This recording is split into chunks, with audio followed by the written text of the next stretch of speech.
Hola y bienvenidos una vez más a Al Éxito Financiero Podcast. Yo soy Alejandro Galindo y hoy vamos a hablar sobre la diferencia entre hombres y mujeres al momento de administrar su dinero. ¿Quién cree que sean mejores, los hombres o las mujeres? Hola y bienvenidos una vez más a Al Éxito Financiero Podcast. Una vez más estamos con Sagra Vargas, mi buena amiga. Hola Alex, me da mucho gusto poderte acompañar nuevamente. El gusto es mío, como siempre. Oye Sagra, pues hoy vamos a hablar sobre un tema que tiene mucha polémica y que creo que se ha discutido durante mucho tiempo, que es ¿quién administra mejor el dinero? ¿Los hombres o las mujeres? Sí, es controversial, es un tema controversial. Y aquí no veníamos a decir quién está mal y quién está bien, realmente vamos a platicar un poquito de cómo pues el mercado, obviamente también la cultura, un poquito cómo se manejan las cosas más que nada en el país, pues afecta directamente a los resultados que hay sobre cómo se comporta el dinero del lado de las mujeres y cómo se comporta del lado de los hombres. Excelente, perfecto. Oye, y aquí no es para fans del Temach, no es tampoco orientación feminista, simplemente son datos duros, ¿no? Vamos a ver cuál es la realidad económica y cuál es la diferencia real y tangible que existe entre los géneros. Sí, estoy totalmente de acuerdo. Pues con algo que sí quisiera comenzar es, por la situación que tenemos en el país, te voy a platicar algo. ¿Tú sabías que prácticamente, y te lo platico porque eso lo estaba analizando en la semana, a mi abuelita todavía le tocó en los primeros 10 años de su vida cuando las mujeres no votaban? Entonces, partiendo desde algo como esto, pues cuántas mujeres desde entonces han ido abriendo cuentas bancarias, por ejemplo, ¿no? Y cuántos hombres tienen permitido pues justamente empezar a crecer su patrimonio de diferentes formas. Entonces, cosas tan sencillas que ni siquiera tienen que ver directamente, si lo queremos ver, con la economía, como es el tema del voto, pero desde ahí ya hay un parteaguas de qué tantos derechos se pueden tener sobre tus cuentas pues personales, ¿no? Entonces, bueno, ahí quisiera como empezar con esa parte y bueno, de ahí no sé con qué quisieras empezar, Alex. Sí, por supuesto, hablar de todos estos temas, tanto laborales, de ingresos, integración financiera. Esto que mencionas de la integración financiera de la mujer, se comienza en los 60s con las mujeres que ya comienzan a ir a las universidades, a tener una carrera, a dejar un poco el hogar y ya tener un trabajo ya estable de oficina. Algo que a mí me impactaba mucho es justo de las abuelitas, por ejemplo, que tenían una cuenta de banco. Estas estaban a nombre del marido y era una extensión, o estaban registradas con el nombre de la señora, no sé, María Rodríguez de Velasco, ¿no? Y entonces, cuando presentan su INE hoy en día, dice, oye, pero usted es María Rodríguez García, ¿y por qué de Velasco? Entonces tienen que hacer todos los trámites porque antes dependían completamente del hombre, ¿no? Y ahora cambia completamente. Ahora la mujer es dueña de su destino, que a mí me parece algo ideal e increíble. Mira, y estamos hablando de algo cuando ya está bancarizado, pero realmente las mujeres son los principales individuos en generar ahorros o generar en generar algunos proyectos en temas financieros a través de instrumentos que realmente ni siquiera están bancarizados. O sea, ahí podemos ver también esa brecha, ¿no? El deseo de ahorrar entre hombres y mujeres es muy similar. O sea, ahí sí digo, y más en esta época, ¿no? Y pues obviamente en el crecimiento profesional, en el crecer tu patrimonio, este tema de las inversiones que cada vez se ha vuelto más conocido. Sin embargo, digo, por ahí, si me permites justamente platicarte algunos datos, aproximadamente del 65% de los ahorros que se llegan a cumplir respecto a lo que ahorran las mujeres, que de hecho es muy similar la cantidad de nombres, qué raro también. Los hombres perciben muchísimo más ingreso y en etapas laborales mucho más anchas. Entonces, su capacidad de ahorro debería ser mayor. Aún así, se encuentran en una línea muy similar el día de hoy con el de las mujeres. Y segundo, justamente que el 35% de esos ahorros tienden a ser en eventos informales, que serían tandas, cajas de ahorro, con la vecina, abajo del colchón. Claro. O sea, que las abuelitas, de hecho, todavía tienden a hacer mucho esta parte tienden a ser las mujeres muy buenas pagadoras, pero también hasta cierto punto desconfianza. Entonces, también ese es otro de los temas culturales que pues a lo mejor también no ha logrado terminarse de romper y para que también nosotras pues tengamos las ganas de también ir creciendo esta parte financiera. No sé qué piensas. Absolutamente. Lo que tú mencionas, comenzando con el ingreso. Esto es lo que yo no me creía. O sea, yo era de esas personas, y tan mal de mi parte, que decía, bueno, es que el ingreso depende de tu trabajo, ¿no? De tu nivel, el lugar que ocupas dentro de la empresa. El desempeño que has ido teniendo a lo largo de tu carrera, ¿no? Exactamente. Yo decía, bueno, si tienes una chamba de gerente, vas a tener un sueldo de gerente. Si tienes una chamba de director, vas a tener un sueldo de director. Y a través de la experiencia y de las estadísticas, me doy cuenta de que dos personas que ocupan el mismo puesto dentro de una empresa a un mismo nivel, digamos, de gerencia, el hombre va a ganar en promedio, no en absolutamente todos los casos, pero en promedio va a ganar más que las mujeres. En general, estadísticamente, el ingreso de los hombres aquí en México, en promedio, es alrededor de 12,000 pesos, mientras que para las mujeres es alrededor de unos 7,500 pesos. Es decir, esta diferencia de alrededor de 4,000 pesos. Es una despensa completa, Alex. Es una despensa completa. Absolutamente. Okay. Es una despensa completa al mes. Ok, mira, eso no lo sabía. Digo, sí. Ya lo tienes un poquito más ahí, claro. Y nada más aplica con el tema de, pues, de ahorita supongo que lo basaste en un salario mínimo, por lo que me mencionabas, ¿o cómo? Ese es el sueldo promedio. En la en la encuesta nacional de ingreso y gasto de los hogares, se mide cuánto es lo que está ganando en promedio y tienes ahí la segmentación entre hombres y mujeres. El promedio en general, obviamente hay gente que gana mucho y hay gente que gana muy poco, pero en promedio nos damos cuenta de esta diferencia. Los hombres en promedio ganamos más que las mujeres. Ahora, si eso lo ves en casos particulares, pues me he encontrado gente con el mismo puesto, a lo mejor una subdirección, que el hombre gana unos 15,000 pesos más que una mujer en la misma empresa, en el mismo nivel. No ha sido el único caso, digo, de tu lado. También lo he vivido. De hecho, pues alguna vez me tocó en una empresa reconocida, digo, obviamente no omitiremos nombres de la empresa, pero me tocó asesorar justamente a un equipo más que nada en el área tecnológica, que de hecho en el área tecnológica, pues justamente está su mayor, pues sí, mayor población, también dirigida en la parte masculina.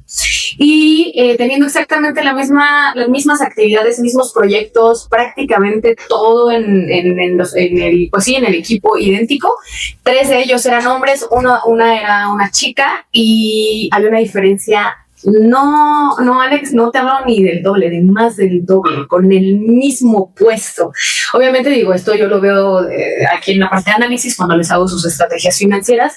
Evidentemente, pues no tengo ahí como que mencionar, pero sí me sorprendió mucho al verlo, porque aparte realmente era una empresa que no me hubiera imaginado que hace todavía tiene ese tipo de brechas salariales. Entonces, sí nos estamos ahí enfrentando. Por ejemplo, ahorita te pongo el ejemplo más claro, que ya lo vivimos, pero pues ahí ya vemos la comparativa con la estadística que nos estás dando. Entonces sí, estoy totalmente de acuerdo con esa parte. Sí, son datos reales. A mí me impacta. Por ejemplo, el acceso a una Afore. Los hombres son el 64% de las mujeres, el 64% de los hombres, mientras que solamente el 46% tiene una Afore. Eso te dice que más del 50% de la población femenina aquí en México, después de los 65 años, va a quedar al descubierto. Sí, exactamente. Y de hecho, ahorita rescatando un poquito de eso, tiene que ver también con que a lo mejor cada vez pues vemos que la situación del trabajo informal va creciendo en México, que bueno, eso sí también es un tema un poquito más social, entraríamos a otros temas. Pero, pues, sí saber que en algún punto de la vida, si estás con el plan de tener una familia, pues en algún momento sí te tienes que salir del sector productivo y entonces dedicarte a casa. ¿Qué pasa en ese tiempo? Que puedes estar desde 1, 2, 3, 4 hasta 10 años. Hay mujeres que tenían pensado regresar a seguir cotizando para justamente metas, ahorita yéndonos al tema de retiro, pudiera ser alguna, comprarse una casa, que ahorita también voy a dar ahí un dato muy importante del tema de vivienda entre hombres y mujeres. Y que al final terminan por ya no regresar, o sea, al final ya no regresan, entonces obviamente por tiempo, porque ya también regresar a tratar de recuperar tu literalmente el puesto que tenías, mientras ya estuviste 10 años sin trabajar, pues obviamente para las empresas no sirve, o sea, vas a sonar un poquito fuerte, pero no me sirves. O sea, ya tienes una brecha de conocimiento de 10 años. ¿Qué puede pasar en 10 años? Pues un chorro de cosas.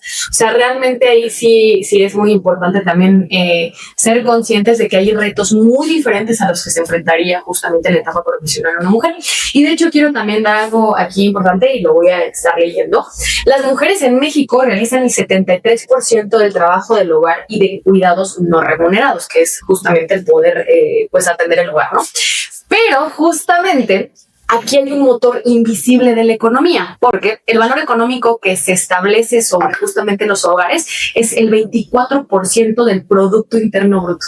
El 24%, Alex, es un montón. Es un montón. O sea, prácticamente la economía está concentrada en todo lo que está pasando en los hogares y no está remunerándose. Exacto. No se les está pagando absolutamente nada. Y aparte, hoy en día también vemos muchísimo, no solamente el tema de que las que se atreven, porque es un reto, ¿no? Están dispuestas a pagar el precio de si estoy en mi casa, si disfruto de mi familia, si es el caso, o hasta si no tienen hijos también, pero también salgo a trabajar.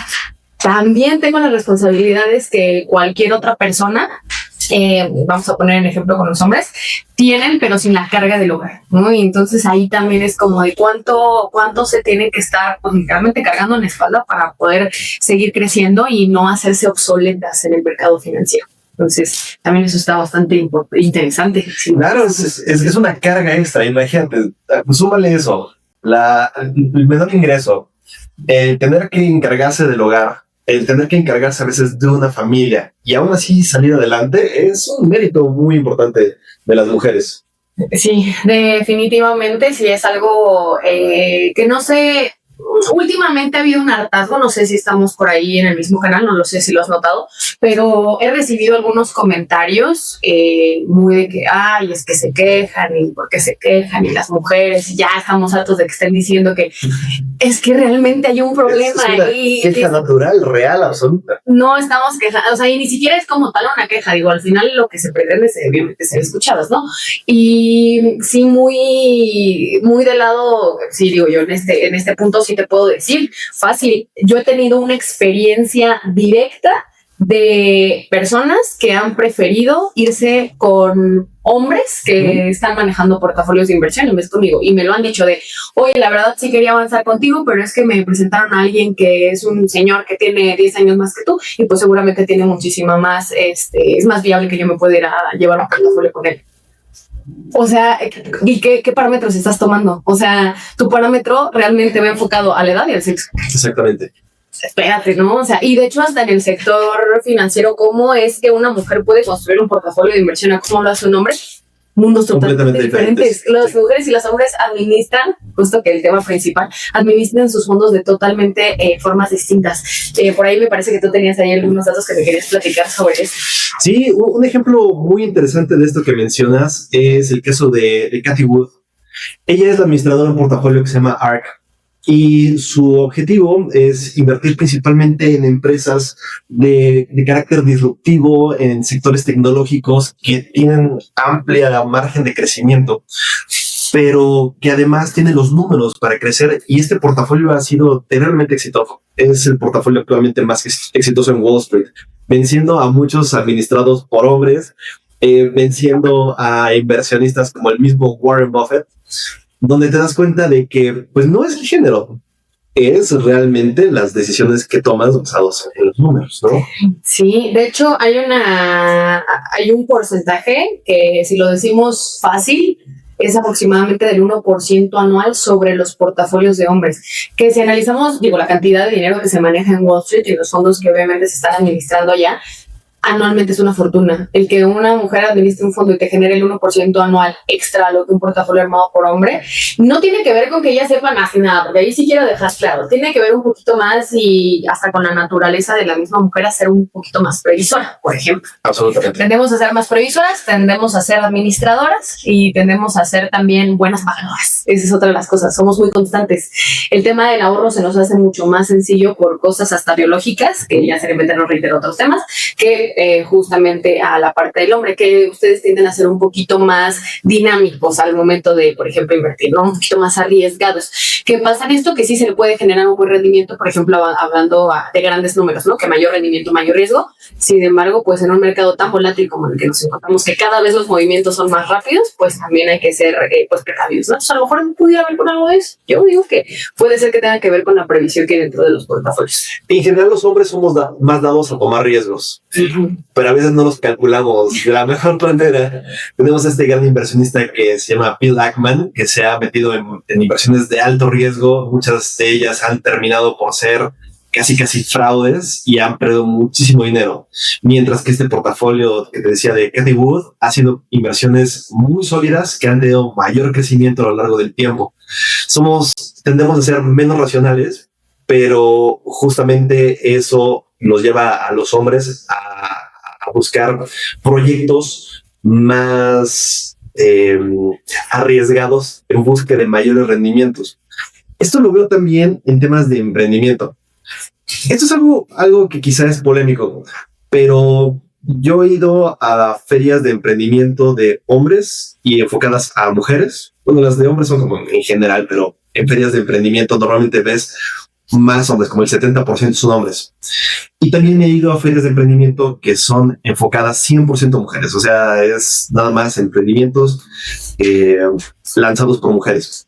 Okay. Aquellos que son de hombres tienden a ser más técnicos industriales. Por ejemplo, empresas que se dedican a resolver algún proceso industrial, que se dedican a fabricar algún componente, que se dedican a desarrollar algún producto innovador, mientras que los emprendimientos que lanzan las mujeres tienden a ser cuestiones como más artesanales, como por ejemplo la producción de comida, la producción de ropa, cosméticos, moda, ¿no? Que son cosas que las mujeres manejan perfecto, pero que en términos de negocio a lo mejor son menos rentables. Ok, y nada más para no quedarnos en los datos crudos, ¿qué recomendaciones nos darías para obviamente hacer un cambio y dejar un granito de arena y empezar a hacer que estos datos pues empiecen a cambiar, que empiecen a hacerse cada vez más equitativos? Pues fíjate que es complicado, ¿no? Es complicado ser mujer.